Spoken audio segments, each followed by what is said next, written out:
Welcome, everyone. My name is Neville Smith. I'm the teaching director for EVE University, and I'm very pleased to have with us a very special guest, Chribba, probably the best-known personality in all of EVE Online. Actually has his own entry in the Evelopedia. Has been playing the game for a long time and is easily considered the most trusted man in all of New Eden. And we'll explore that a little bit as to why today. If you're not familiar with Chribba, we have a lot of new players joining us today. He's someone that is absolutely legendary among players in EVE Online. He is well regarded not only because he's always been a very honorable character and has been now involved in providing escrow services for some of the largest and most sensitive transactions between players involving huge ships like Titans, for example.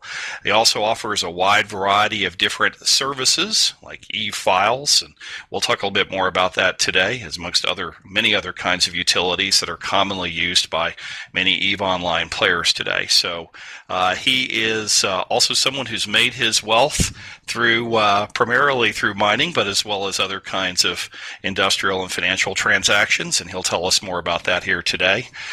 In fact, he has permanently inscribed upon himself a little bit of tribute to EVE Online, and we'll explore that as well. So if you do have any questions as we go through our interview today, please do type them into the lecture.e-uni chat channel. Preface your questions with a Q:, and we'll try and take them as we go. So with that, Chribba, I want to say thank you. Very good to talk to you again, and welcome to this Q&A session. Thank you very much, and that was an awesome introduction. Perhaps I can steal you so you can talk good about me when I apply for jobs and stuff. You can consider me a very positive reference. So, excellent. In fact, I wrote about you recently on my blog, nevillesmith.com. So if you want to go and check that out, and I admitted that I'm a bit of a fanboy, so please take that for what it's worth. So appreciate you being a good role model for those of us who want to be a white knight here in EVE Online. And in fact, that's the first question that I want to ask you today. You do have this sterling reputation. How did you get involved with EVE Online? How did you find out about it? And how did you first begin playing the game? Well, I kind of stumbled on by accident. I was playing a lot of the Elite Series games, and kind of just saw this article in a gaming magazine about what looked like it'd be a much fancier Elite game. So I was like, got a little bit interested, decided to try it, and got hooked pretty fast. But then you done more than just playing. I mean, you started as a new player, obviously, but what made you decide the style with which you play the game? Because you are known as someone that doesn't engage in nefarious activities, which of course EVE Online is typically famous for. You have a completely different, more altruistic style of playing, or would you classify it a different way? I never really had the intention of I'm going to play the game this way or that way or anything like that. I think one of the first things that I came across was actually the manual from the original boxed version, where it's specifically pointed out you can be a miner, you can be a pirate, you can be this or that. And I was like, mining, that sounds kind of fun. So that's kind of how it started, but with not it wasn't easy straight through. So I had to try out stuff, and I got scared from the NPCs as soon as I started playing, and I think that kind of scare, especially from the NPCs there, was something that really turned me away from PvP, because I was like, this ain't fun at all. So it kind of just took me. It has been like a journey. I've never really had a goal I'm going to do it this exact way. I kind of stumbled on a whole lot of things throughout all the years. But you're known primarily as a miner. In fact, you have, I think, just about every ship in the game. If I read an interview recently that was conducted with you, and you tend to outfit them all as mining ships. In fact, of course, you're well known for having a dreadnought in HiSec that has been outfitted as a mining ship. Tell us a little bit about that and your affection for mining. Yeah, it kind of over the years that has become sort of more of a thing than actually something that I want to do. I always enjoyed mining in the start, and like the whole quest for getting the next better ship, the better mining ship. How can I fit this one? And nowadays it has pretty much just become like, if you can put mining lasers on it, I'm going to do that. So sadly for the ship, kind of sucks. But it's just been really something that I find very relaxing. Like, you can chat with people, you can just browse sites and stuff like that. You can do a whole lot of things while mining, and just I do love the sound of the mining lasers. So I think that's what appeals most to me, that I can actually do it just to relax, and I don't have to do a sort of a big op of it. I can just go for a few minutes if I like, or if I engage in like a really nice conversation, especially with the people in local and stuff like that. I can do that while I'm looking at all the asteroids around me. I was reading Rip Arteg's blog, Jester's Trek. His latest post is about heroes in EVE Online, and he omitted you from that list, and a couple people called him on that. And he said, well, a hero is somebody who does something for purely altruistic reasons, but Chribba does a lot of these things for pay. You make a lot of money.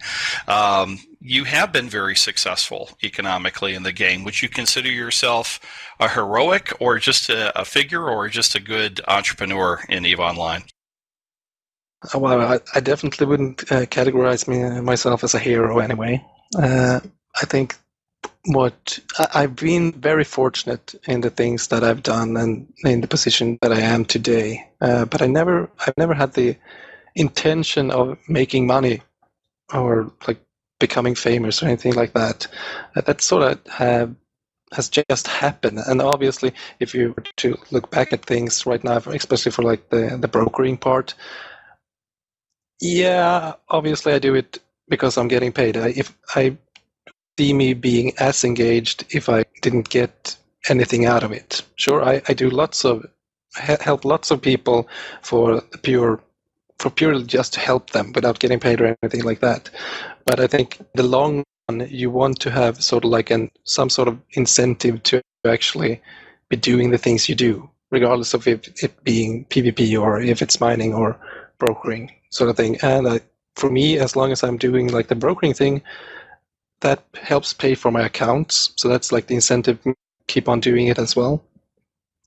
But I do come across people that say that like I'm a hero to them, and obviously that is wonderful to hear. But I've never felt that way myself, and I never put myself in that kind of position that like I am this hero to all people. Like, I enjoy being a role model to people and showing that there are ways that you can play this game without having to be this evil person that just wants to backstab everyone and things like that. So from my point of view, what also drives me is the fact that I'm doing the things that I'm doing, and I'm doing them pretty well, and it kind of goes against the line of how Eve is. And that's something that drives me and keeps me going and makes me feel like I'm doing something unique. I'm really making my own path here. I'm not just going with like flavor of the month or anything like that. And that has always been something that makes me feel more engaged in what I do. And if I can get paid for it, obviously that is a huge bonus as well, and makes it even more because it gives you a whole lot more opportunities. Well, for those players who are looking for a role model who for someone who isn't going to be playing Eve in a more, well, shall we say, an evil fashion, which the game does tend to reward, clearly you do provide a proof that it's possible to be successful doing that. Now, you've done more, obviously, than just play Eve. You also provide a variety of different community services: Eve Files, Eve Search, Eve Offline, Eve Agents, Eve Board, and also some other utilities for Dust now as well. How did you start providing those kinds of community services, and how much effort does it take to keep those up and running and maintained? And pretty much all of them started with me feeling that I was missing something for myself. That is like actually the exact thing how e-files was created. I wanted to put up screenshots of my own things, or well, my own screenshots, or small like videos, but there weren't any place to put them, because I mean this was way before YouTube became mainstream sort of thing, and Photobucket and Imgur and all those kind of hosting sites. So I'm pretty much just made them for myself, and figured like if I like them and if I find them useful, perhaps others. So why not just throwing them out there and see what the community thinks? In the end, still, I just wanted some place to host my own stuff, and if others can find a use for it as well, that's even better. And it has been sort of like that keeps me making the new things, finding stuff that I feel I could benefit from myself, and around that. And if other people like it as well, that's just a big bonus to me. And it keeps going like that over the years. Many new stuff, and getting the feedback I do get from the community and have gotten from over the years, that too makes me think more like, what is there in Eve that could help everyone? What could help the community and make it better, make it easier, get more people engaged, helping the community grow? So it's those kind of things that always keep me interested in. Also searching for new areas to explore, sort of. There's been successes for sure, and there's been a few failures as well.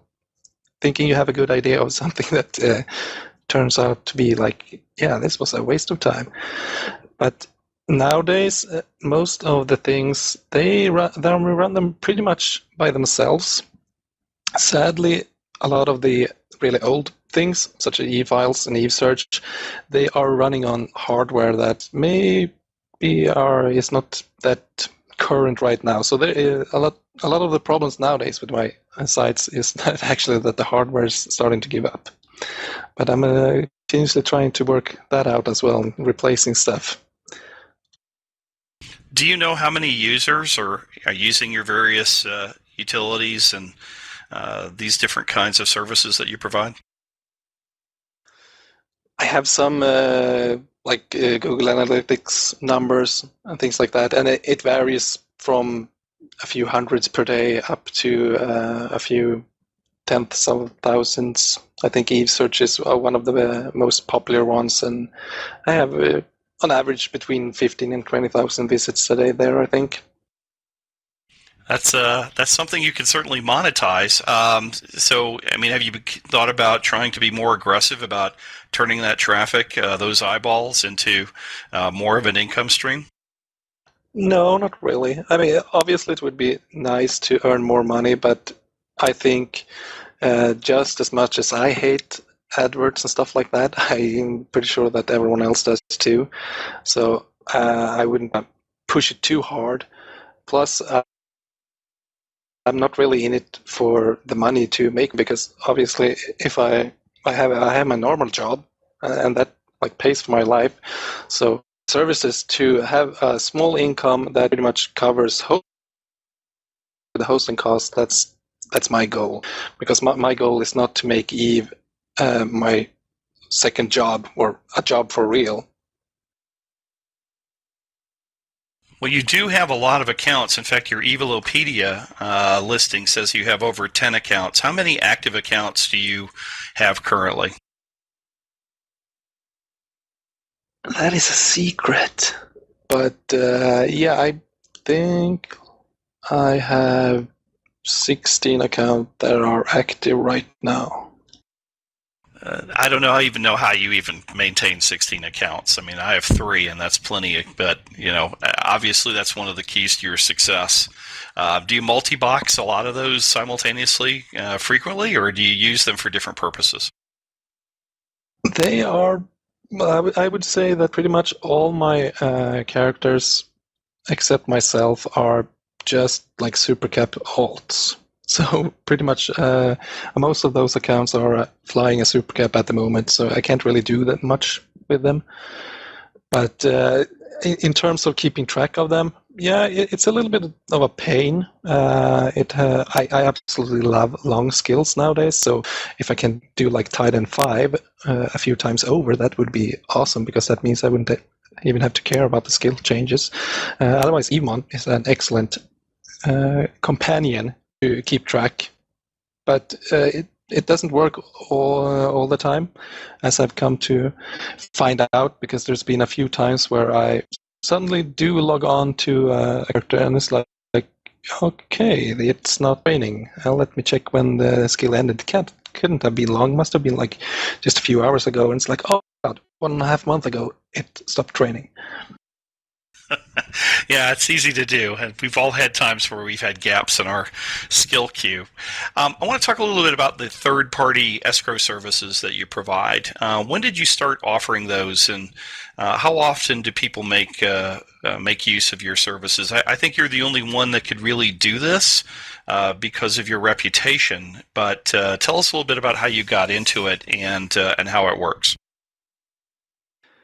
Well, it kind of started back in, let's see, 2007-ish, with not public though. This was kind of just private among friends sort of thing. Beginning with a friend of mine wanting to buy his first supercarrier, but didn't really trust the seller and asked me, like, you were willing to just help out, since at the time people sort of knew my name a little bit through all my websites and things like that, and through forum posts, of course.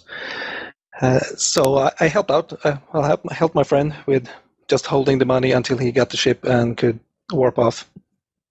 And it kind of went on for like that for a little while, with him telling his friends, sort of like, well, there's a safe way to buy your supercaps now. And just as it was with like my websites and stuff like that, I came to a point like, perhaps there's more people that can find use of this, and that's the time when I took it publicly, and from there it has just kind of kept on going. And like you said, I would say that one of the few that actually can pull this off and have spent years of building that reputation to allow us to do things like this. And I would say, well, it varies. Sometimes it depends, mainly I would say, on how well the wars are doing. So the more people, the more caps you guys blow up, the better for my services or my business. But it can range from pretty much no trades at all to, I think the record I have had, I think it was 17 trades in one night. So it can be very calm, and it can all be very, very busy, all depending on how many people actually are needing the ships at that time. That sounds like a pretty brisk trade. I would imagine that either right before or during war it would be more popular, perhaps, than others. Well, maybe not. Does wartime have the big nullsec wars have any effect as to how much business you're seeing from that escrow service? I would say, yeah, it does. I can see it. I mean, you can't put my finger exactly on it and show it, like, yeah, you can definitely see it. But the feeling I have is that people do gear up in a different way when compared to like well, I would have to say peacetime because I wouldn't know how to say it otherwise. But you do have a sort of if there is, if you know of a group of people that are planning like an invasion, or the few times when stuff like that leaks a little bit, you can see that if they have had heavy loss beforehand, or if they know that they will be having a need of supercaps, they will go out and try to like buy them all up. So you can definitely see trends, and there's been even times where people that are in the middle of combat actually contact me and like, can you hook me up with a supercap like real fast, because I kind of need to jump it straight into battle. Yeah, that makes sense. You and I have actually met a couple of times at FanFest, and I noticed that you sport a tattoo. You proclaim your love for Eve with a permanent reminder of it. Tell us a little bit about that tattoo and how you got it and why you got it. Yeah, that's a very common question. But most people actually wonder why the fuck I have written Veldspar on my arm. But to me, it was there has always been some like my own foundation, because that's what I started to mine, and that's pretty much exclusively the only thing that I mined for a long time and still is. And I was at a point in time where I felt that like Eve has given me 5 absolutely amazing years, and I somehow want to make this permanent, as a permanent memory for me. And I felt like a tattoo would be kind of nice, but what to put there? And I felt that just getting the word Veldspar there with crosshair would be sufficient enough and vague enough for people to either wonder what the fuck that is and be thinking like, oh my god, gaming geek, when they realize what it is, or they would be too afraid to ask what it is because they couldn't figure it out themselves. So I kind of felt like that was a good thing to do, to put for myself, to remember those 5 years that had been so excellent. Well, that shows your dedication, no doubt about it. It is a very cool tattoo. If people have not seen pictures of it, do you have it posted anywhere where people could look at it? I'm sure if they did a search for it, they could probably find a photo of it somewhere. I believe there might be a link to it from my Evilopedia page, actually. Yeah, I was just looking for that. I don't see it here, but I'm sure it's on there. And for those of you who don't know what we're talking about, if you look up Chribba in the wiki.eveonline.com, the Evilopedia site, you'll see his listing there with links to all of his various services and some background information on him as well. One of the few players in EVE Online to have a listing in the Evilopedia. Well, we've got a lot of different questions here that are coming in from people, so let me get to some of those. Gwenfer asks, Chribba, thanks for taking time for us. Aren't you working on some anti-spam utility? I think you mentioned that some time ago, but maybe you were mistaken. Are you working on some kind of anti-spam utility? Yes, I am. Or it's something that is tied into Eve Live, for the people that knows what that is. But I'm currently sort of having a slight issue. I'm waiting for some of CCP's Crest endpoints to go live to make use of them. But essentially, it will be a more of a, you could say, a real-time spam list. With the help of Crest, it would actually be able to push people onto your contact block lists automatically as the Eve Live service catches obvious spammers. So that is in the works, but as far as when it can be released or similar, that is really up to CCP and how quickly they can deliver the Crest stuff that is needed for this to be completed. So you're waiting for Crest. I think we are too. I was asking some CCP devs recently about the status of Crest. and they seem to be moving very, very slowly on that. Have you had any insight as to when they might be able to give you the functionality that you're looking for your spam filter? No, I know it's there already, really, because they have a proof of concept when it comes to the contacts since like years ago, but I haven't published it for us to use. Hopefully, it will come sooner than later. But just looking at the development with Quest, it has taken a long while, and it's going to take a even longer while, because I don't think that perhaps contacts and stuff like that is on the highest priority when it comes to Quest, because obviously the things that they have delivered so far are pretty amazing, and the potential of Quest is staggering. So I think they have some things that they probably want to push out before the contact stuff that I particularly am looking forward to. A couple other questions we have here, and again, folks, if you want to ask Chribba a question, feel free to type it into the lecture.e-uni chat channel. Preface that with a Q colon, and I'll try to get to these before we run out of time. I have no idea what this question really means, but perhaps you do. Helioswipe Moontraff asks, why the revelation? I think I know what it means, and the reason revelation is because that was the only thing that I could fly at the time. So that's really why the belt knot is a revelation. There you go. Short answer, short and sweet. Ronnie Willings asks, and I think you touched on this, but how did you start playing EVE Online? I'd like to explore that a little further, because I think you glossed over that pretty quickly. How did you discover it? What was it about EVE that made you think, here's something I really want to try and start to play? I would say it was the resemblance to the Elite games, since I had been spending so much time on playing them, and I had kind of they felt a little bit worn out.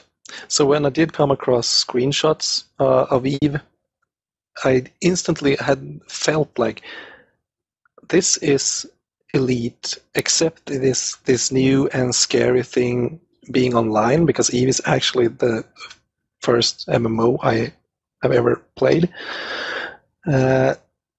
So it was just that it feels like Elite, and I loved Elite, so I will have to give this a try. And I think it's just the whole feeling was starting it and playing it. It kind of gave me that same sensation and enjoyment that I did have playing the Elite games, because it was, you can do a little bit what you want. You don't have to do this, and that. You just do a little bit, trying out stuff for yourself, exploring a little bit, finding out the small things to do. And I think that's what's really appealed to me to do, even though I was like, there's other people here. Should I be playing with them? Should I not? It's like I wasn't really sure how that was working, since obviously it was the first multiplayer game that I played like this. And I think that kind of made me feel excited too, to discover something, to finding out, while still having this feeling of what should I call it, like resemblance to Elite. Yep, I'm very familiar with Elite, and there is a strong resemblance there, and many players found that to be appealing. Skira Sinak asks, EveLive.com hasn't been updated, it appears, recently. Will it be returning to normal service soon? I hope so. That one, unfortunately, the server hardware for that kind of died last night, so I'm still trying to work on getting that one back line. But hopefully it will return soon. Good enough. Arc Sauce asks, how do you think that your reputation affects your game experience? That is, griefing and ganking attempts. Do people target you because you're, quote, famous? Or do you find that it doesn't really matter? Oh, no, it has a huge impact for me, mostly in the positive way. People do recognize me, and there's a lot of the times people are saying hello in local and stuff like that, and that's something that I absolutely love and enjoy so much. And there's always times where people let me through gate, things like that, because they see this famous person, and that all, of course, makes one feel really appreciated, and feels like I'm doing something that gives people enjoyment as well. But the downside to all of this, of course, is that being famous, there is people that would do or go far in order to get a kill mail of me as well. So that's kind of a downside. It can't be all. I can't always that everything will go super smooth, because just as nice as it is for people to be nice and showing their appreciation. This is Eve after all, and some people would, of course, love to be able to bear the title of like the pirate that scammed Chribba or something like that. And I know you've fallen under attack in the past. In fact, Eve University came to your defense. I think when one of your outposts was under attack. So, people do attack you and try to take your assets? How often does that happen? It doesn't happen that often. It does happen from time to time. I've come to. I found it to be two groups in particular that would attack me, and I would say the first group are the group that actually enjoys to role play and create in a way, due to the reaction of many pilots, like you mentioned, when my outpost was attacked, and pretty much all of Eve came down on these attackers, which originally there was like 7 of them in a corp, and the whole of Eve just comes down on 7 people. That's a pretty amazing sight. And the other group of people that attacks are the ones that on purpose wants to create something to like get a name out there, or trying to on purpose, how to explain it? Griefing on purpose sort of thing. Yep. They're trying to just to get their own mark, their own reputation out there. Is that what you mean? Yeah, exactly. Because all the attacks that have led to bigger engagement so far has not been people planning to like, now we're gonna attack Chribba so that a reaction is caused and everyone comes down and it becomes this big thing. It has been small corps taking a chance without thinking further of like consequences. And I think that's so much more than a group of people that we're going to attack him purely for the sake of hoping that a ton of people come. Because my natural reaction to that is more, I'm not going to say anything. I'm not going to make this like a big deal or anything. I'm not even going to try to make this into anything. And so turning the other cheek, as you say, basically, take some of the wind out of the sails there of those that might try to generate some kind of controversy. Is that right? Yeah, just like that. And of course, we have the other people that, pilots even, that might not know of me at all and just randomly attacks pretty much anyone, which is something that happened just a few weeks ago. I actually lost all my high-sec POCOs from a Russian corp that just went around and took down POCOs, sort of thing, which is kind of fun at the same time, because then I know that I have the option of trying to do something or just letting it go. So But since I don't really PvP at all, I usually just let things go, let it blow over, because obviously with all my accounts, if someone were to deck just me for the purpose of keeping me docked since I don't PvP, yeah, I'll just take out another character on another account and do like keeping my business going and doing the things that I usually do. So that really attacks like that wouldn't really affect me much. Yeah, it's not like you don't have any other alt characters.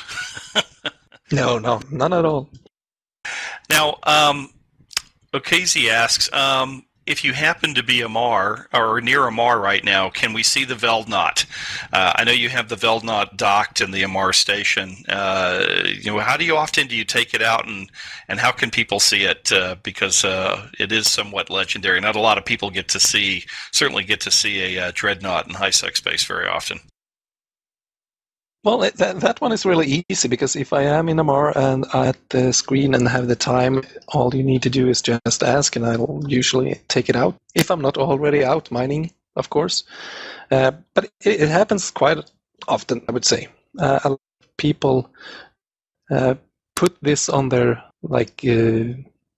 tourist list of New Eden. A lot of people refer to one of the things that you should see next to all the other things like Eagate and all that, like go to Amar, check if his Chribba's there, ask him to take the Veldnot out. So if you're just in Amar, let's go ahead and just type into local and see if you can get your attention. And if you're there, you'll be happy to take it out. Is that right? Exactly. ArcSauce asks another question here. Read the recent dev blog on refinery and reprocessing changes. Have you had a chance to read that yet? And what are your thoughts about the upcoming changes to reprocessing? I only managed to skim through it real quick, but from my point of view, it looks like it can be a pretty huge change. I'm kind of for it, because the feeling I get from it is that we're getting a role that is more specialized, and that's something that I have enjoyed. That you have this thing, and you can aim to, like, I'm going to be the perfect refiner. Not like it is today, because obviously today you pretty much don't need to be the perfect refiner. You get perfect refinement even without the full skills and stuff like that. So I'm looking forward to see how that turns out. But I definitely see the downside of it with the whole mineral compression and perhaps the amount of minerals that you lose from mission loot and things like that. I do look forward to it, to see how it turns out, because I think it can be a really good thing for people that wants to have like a new profession and really want to aim for something, and hopefully also be able to become having more of a part, for example, in a corporation, that you have these people that are really skilled refiners, while the others are focusing on more of what they want to do and what they enjoy.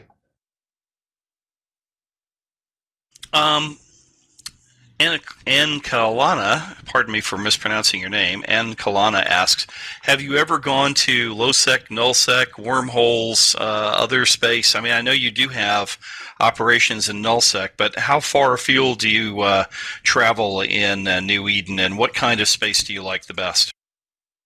Oh, I like high-sec. Definitely. I've been to all of them.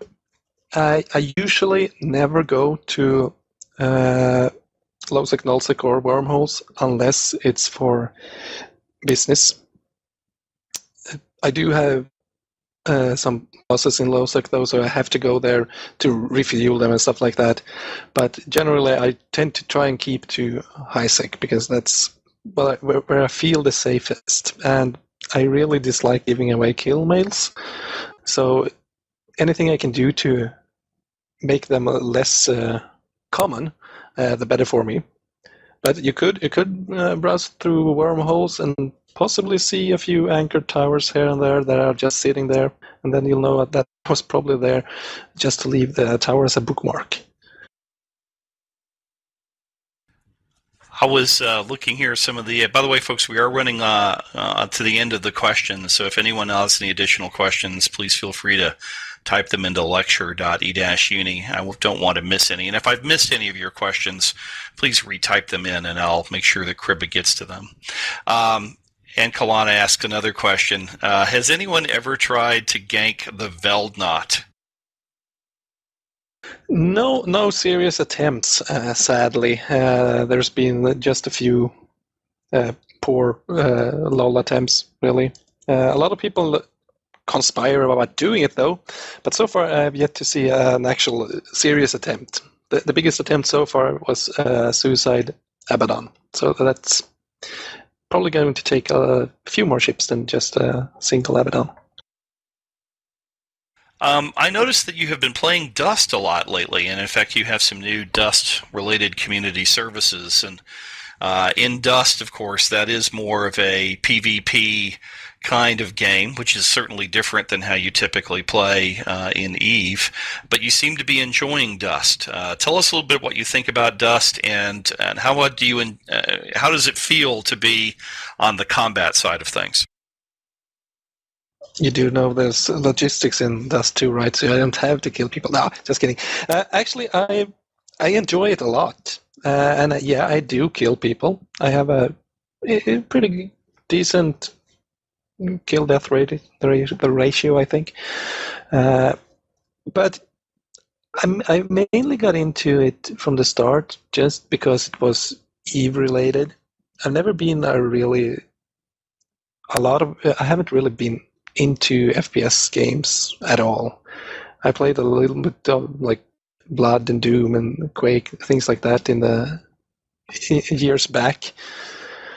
So this was kind of, playing Dust was kind of a revival of the FPSs for me, since the last time I played FPS was before I started playing EVE, sort of. But I found it to be the whole link with EVE that was what kind of got me going.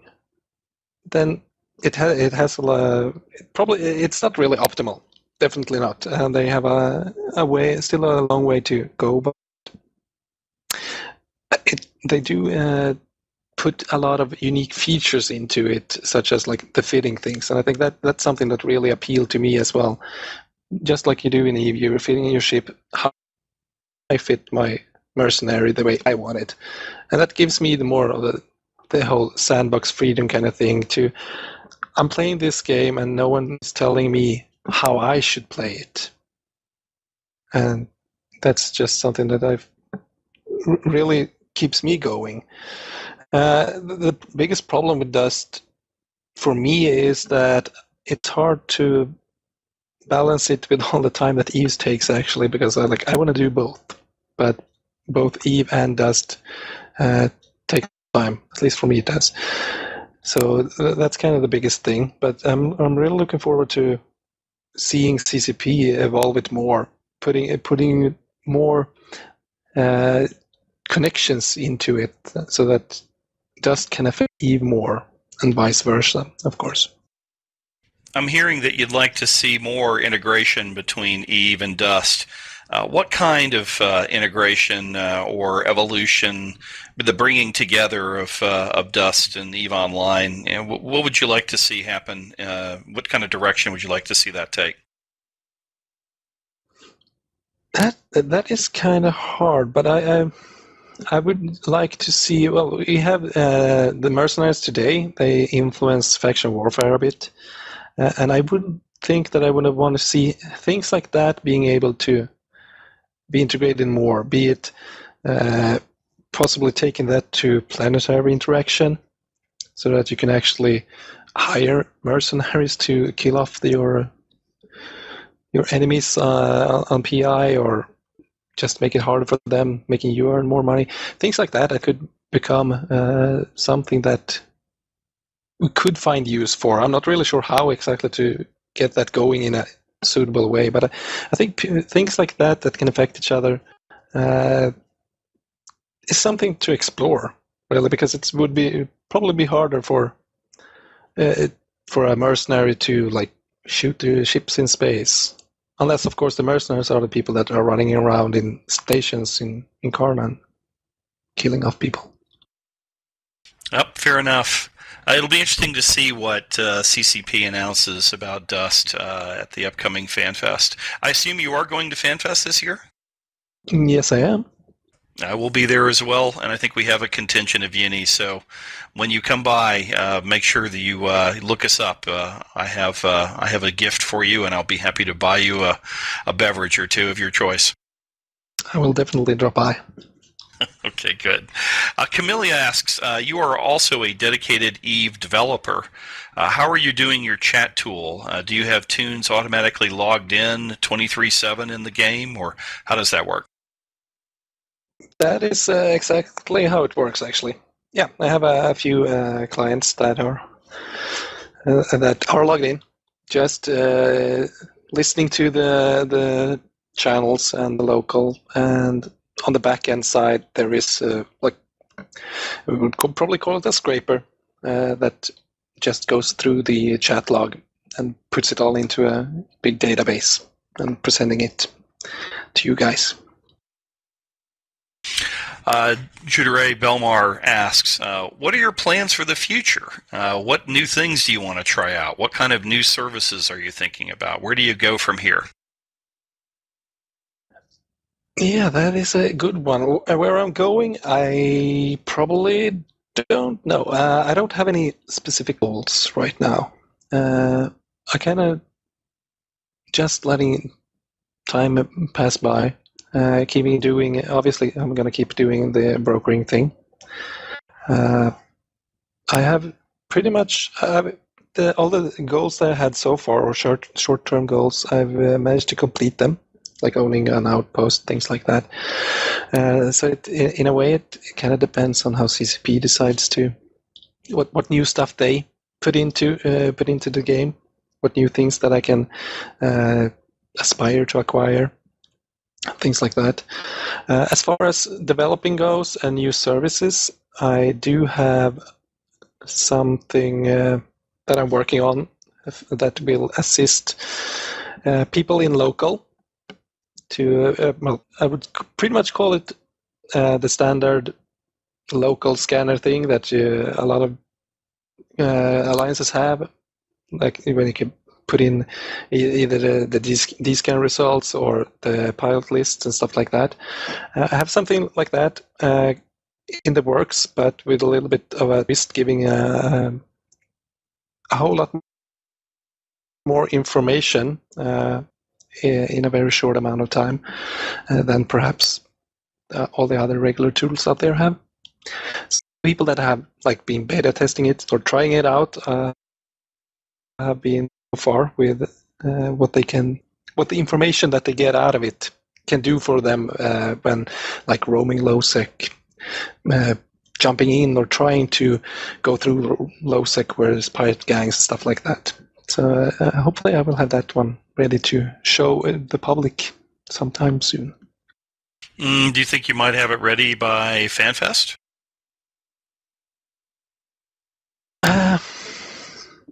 That's well, it's I would like to say yes, totally, but I'm a little bit optimistic, knowing that even though I have the ideas, what I'm lacking the most is actually the time to do all of this, because I'll have to juggle it between playing the game, doing my normal job, and having the time to focus into building sites and things like that.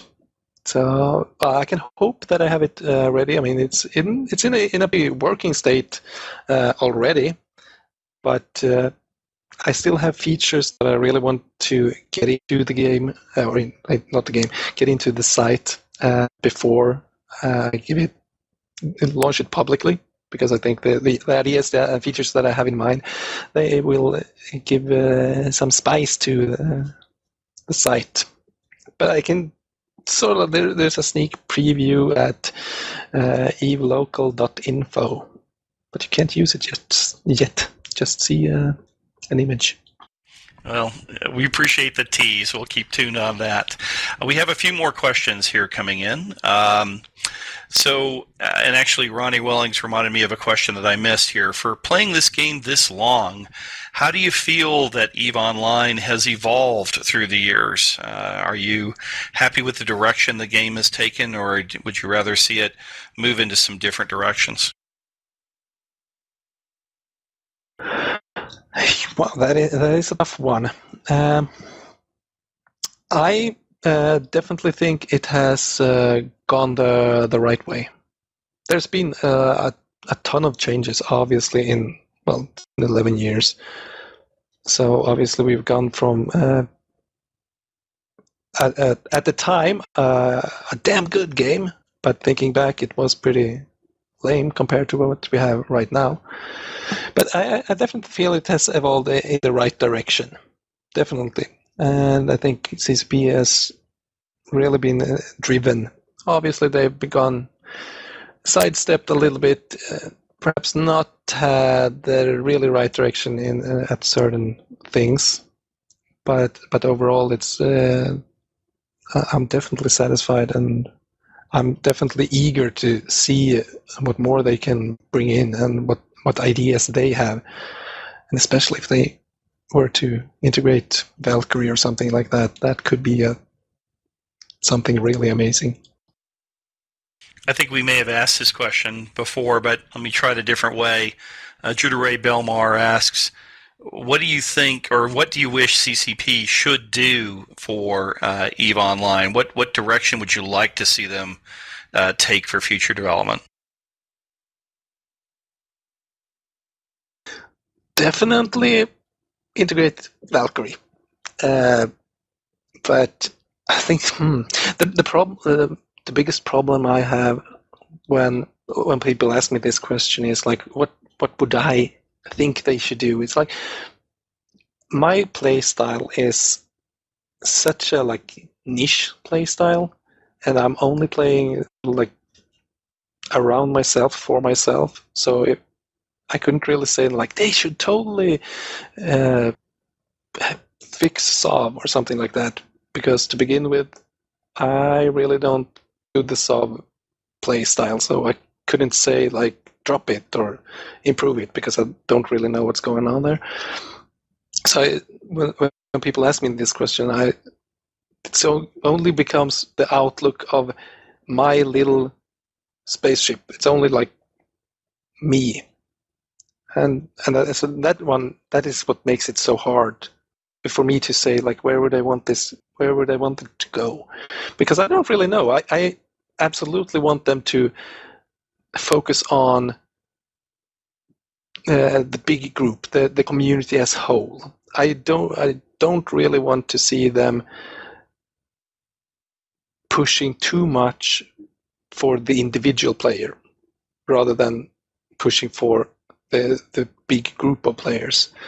And I think, that's kind of contradicting since I'm playing only by myself.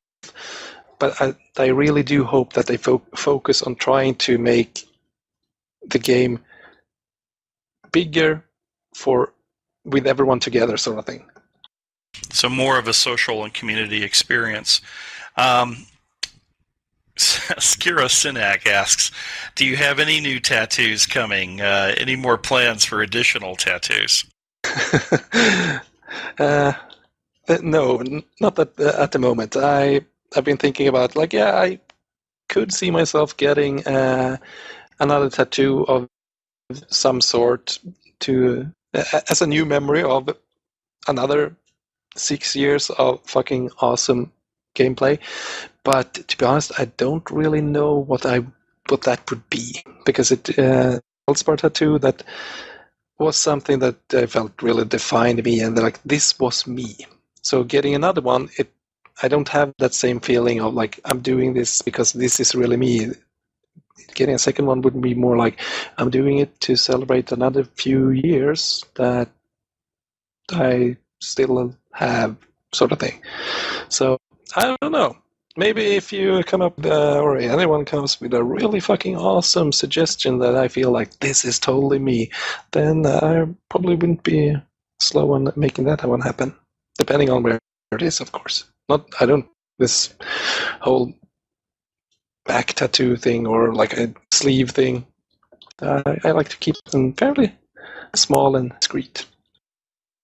Well, that sounds like a challenge. So for those who have suggestions, Oh my god, I can see how this will go. oh, it's not going to be good. No. I better keep off the alcohol at FanFest or I'm going to make a huge mistake. No, you're in trouble now, for sure. And they have tattoos at FanFest too. So I know, it's not making it easier. okay. Kieran Blackwing asks, what ship is your favorite in the game? The Tengu. Well, I would say that one is the one that I fly the most anyway. But I definitely enjoy the Velnot and the Hulk. But if I had to pick one ship that I will have to spend the rest of my days in, it would be a Tengu at the moment. Is that because of the flexibility, being a strategic cruiser, or is there a certain fit that you like on the Tengu? It's the fit. It is fast as hell, and with the cloak and nullifier and all the slots that I can buffer tank it with, it just makes the most perfect travel ship for me. Since I only really have use for a ship that can travel.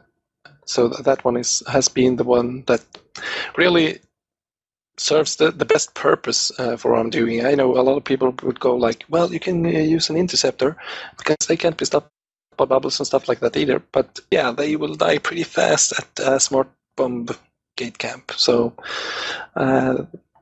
this one actually gets me, most of the times, it gets me through alive and still to warp fast and get into warp fast. So it's really an awesome ship, but expensive.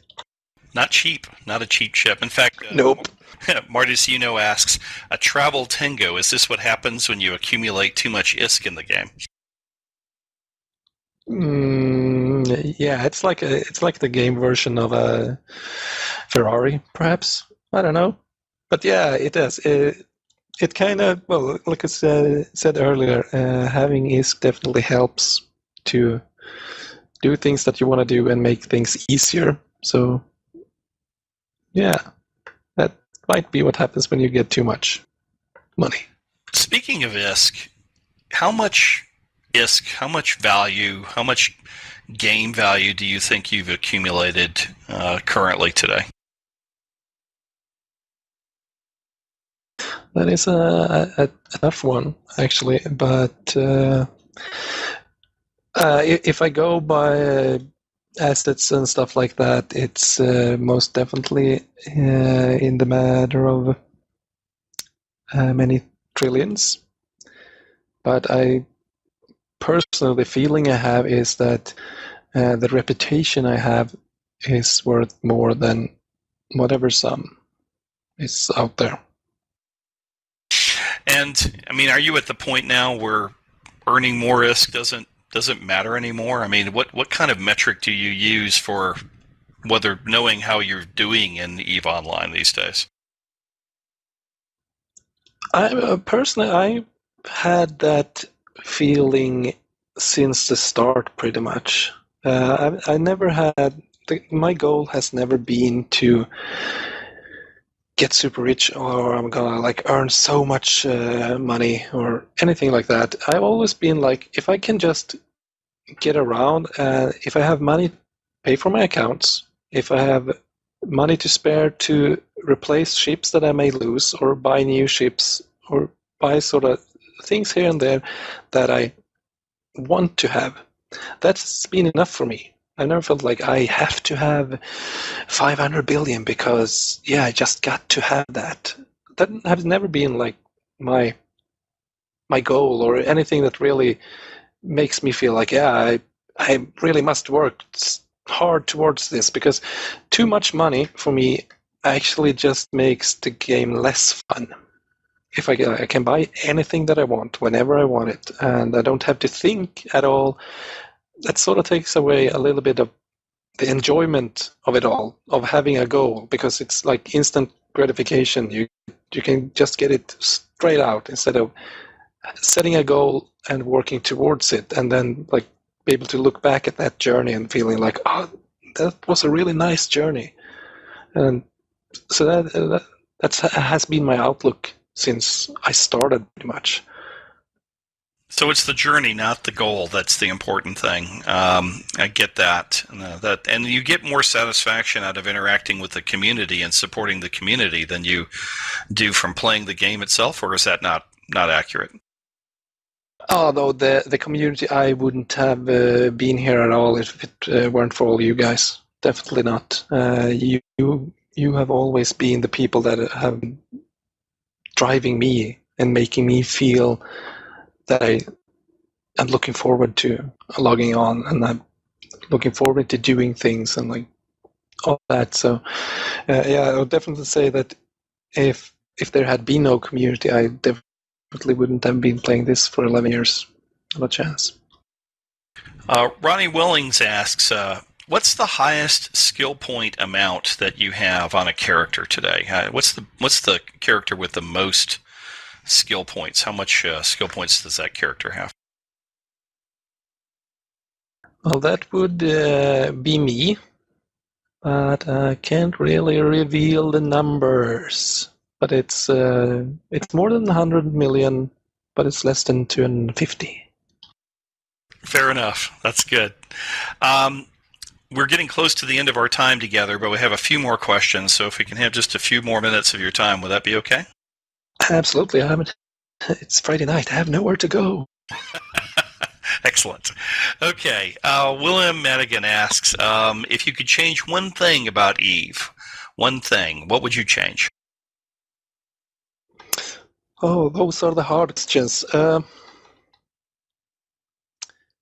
I'm pretty sure that there is something that I feel like, yeah, I totally want to change this, but I can't, for the love of God, find and remember it now. So I'm not sure. Overall, I am very happy with Eve and how Eve is for me. I know there's a lot of people that definitely would disagree because they were like, well, if you could change one thing, you could have fucking said that they should buff wormholes or nerf suicide ganking, stuff like that. But I think Eve is such a dynamic game, and for me, I'm enjoying every part of it so far. So I'm not sure what I would change. I would have to think a little bit about it. Oh yeah, no, I know. I would add like a new mineral or sort, call it Chribite. That would be awesome. If they ever do alloys, yeah, if they ever mix them together, there's been some discussion of changing some of the ore and asteroids into to produce alloys. So maybe there's a possibility you might have Chribite in the future. Yeah, it would be kind of cool to be able to leave your mark. I think that's one of the things that do drive me, and that makes me so happy to see. If you look at the BR fight and CCP going in and introducing this hidden graveyard, things like that drive me, and it's like putting your mark in history. That is something that would be really nice. So if I could change that, perhaps I would rename a planet after me or something like that. Be there in history, although we have the monument now, but it would be cool in game too. Casey asks a good question. If EVE Online crashed and CCP went broke tomorrow, what do you think you would do? What would you do with your spare time that you've been spending on EVE Online? Oh, classic. I would go outside. It would be... I'm not really sure what would happen, because Eve is such a big part of my life as it is, so it definitely would feel like, so what am I supposed to do now? But hopefully I would actually make use of the time, like learn a new language or do something good. Hopefully I wouldn't just end up sitting at the tea anyway, but I don't really know what I would do. I don't think I would immediately jump on to find another game, though, because in a way it would be sort of like a little bit of a relief to be able to do something else without you're free now. You don't have to log on. Not that I have to, but obviously, since it is such a big part and takes a lot of time, you at times can feel like it would be kind of nice to be able to do something else without having this constant reminder of like you have things to do. You mentioned you didn't want Eve to feel like another job, but surely you do feel that way from time to time. What do you Absolutely. do? What do you do when you start to feel that way? How do you get out of that to get back to finding the fun in EVE Online? It's not it's not really me feeling I have the tendency of it feeling like a work, but it almost always is still enjoyable. But I do try to just take some time off, sort of thing. Perhaps for me it's pretty easy, because if I feel really tired, I can be enough for me to like, okay, I don't log on for a night. Perhaps I don't log on for 2 nights, and then I'm fine. So I don't need myself to like, I don't need to take a 2 months break or anything like that. It's just like, damn it, I don't want to today, and then I won't do it. And I think that kind of helps me to make this really feel like this isn't a job, because I do decide myself that maybe I don't want to log on tonight. And I think just that little action of not doing that for one night makes me feel like this isn't a job, even if I'm like logging on for 5 hours straight the other 6 days of the week. Just that one night is enough for me to like regain the love that I have, sort of thing. Anno, who asks, why have you not expanded your corporation's membership? Because in the line of brokering and being neutral towards everyone, I really can't say that I am neutral if I have other people in my corp, really, since they wouldn't be under my control. So even if like my policy is that I will kick you if you PvP, even if you defend yourself, I will kick you from corp. Them having engaged in that would really have ruined the policy that I have of not engaging in PvP, sort of thing. So that is pretty much the only reason I can't have anyone there to destroy it, even if it doesn't matter, or I just needed to follow my policy and guidelines, kind of. Absalon asks, when they make the ability to customize your ships available, and I'm sure you've seen the recent dev blog post that CCP posted that they're experimenting with that. Will you get a Ferrari red paint job for your Tengu, or what would you do to your ships?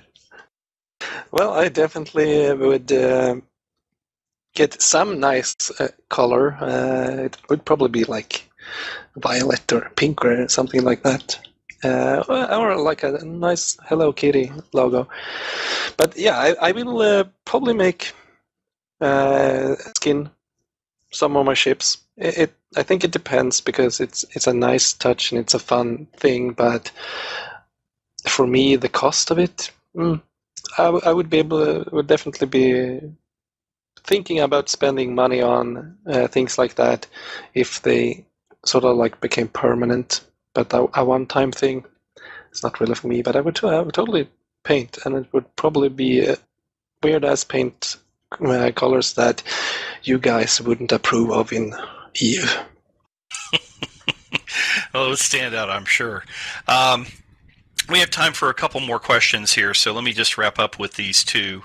Martis asks, having been with EVE for most, if not all of its lifespan, seeing what you've seen and knowing what you know, what do you think EVE Online's remaining lifespan is? How long do you think that the game can continue to go on?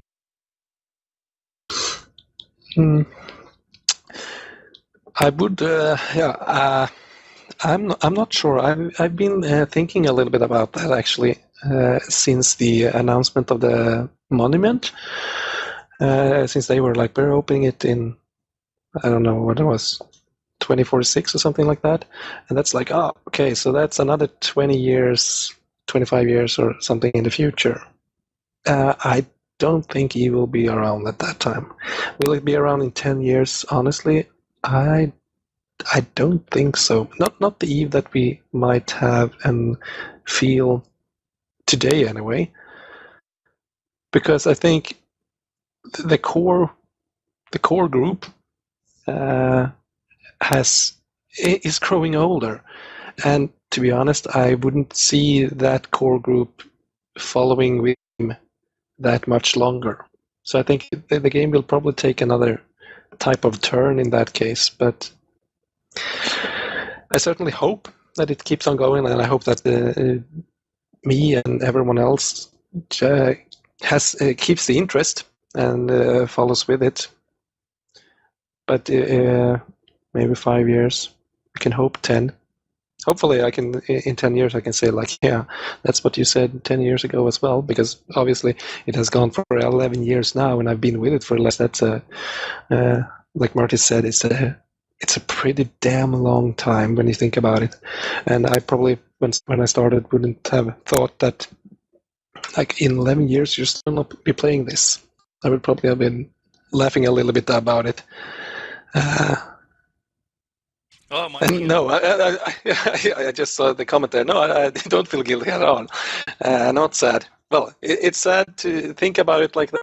No, I wouldn't be sad, since obviously Eve ending, I mean, it's freedom for me. I can actually go outside. Well, you'll be playing on your virtual reality headset with your totally integrated Valkyrie and Dust interface, so it might be... Yeah, I would probably be fucking living Eve then. That's true. Oh, a couple questions here. Holko Rubin asks, do you prefer Star Trek or Star Wars? Star Wars. I can't even remember if I've seen Star Trek at all. Yeah, I probably have seen like a movie at some point, and then probably all the Trekkies fans probably goes like, that you've seen the movie, that isn't even Star Trek. So yeah, I would go with Star Wars. I love that one. All of them. Sorry. One last question. I think we'll wrap up with this. We have a lot of new players here, obviously, because this is sponsored by Eve University. Judere Belmar asks, do you have any advice for newer players who are just getting started in Eve? What advice do you have for them to enjoy the game the most? My best advice would be the boring advice that I feel that I lived after, and that is don't rush things. Don't make too big of a goals in the start. Expect things to take time, and definitely make use of the people that you have around you, especially like Eve. Learn things and try to understand them. Really, just get into it without having like the pressure of having to do something. Find your way, because I think most people will definitely enjoy this the most if they're playing the game their way, how they want to do it, and how the kind of outlook that they have on things. But it will take time, and I think a lot of people gets really discouraged from that. But you will, if you put the time in and having those small goals and slowly working towards them, I'm pretty convinced that you will have an awesome time, and you will meet a ton of absolutely amazing players. Chribba, thank you so much for spending the time with us today. It's been an absolute pleasure. Excellent questions. We appreciate your candor, and also we appreciate that you're still in playing EVE Online and showing us that it can be done without necessarily being a nefarious pirate out there. So thank you very much for being with us today. Well, thank you for having me, and thank you for all the support and love you're giving me. That's well deserved. I will be posting a recording of this for everyone in the Eve University class library, so take a look at that, and I'll post the link for that for everyone. And want to thank you very much for everyone for joining today. This is one of a series of guest lectures that Eve University provides.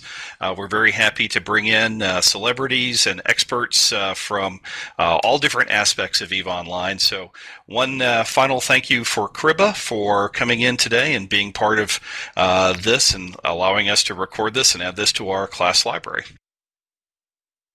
Thank you. Have a good night.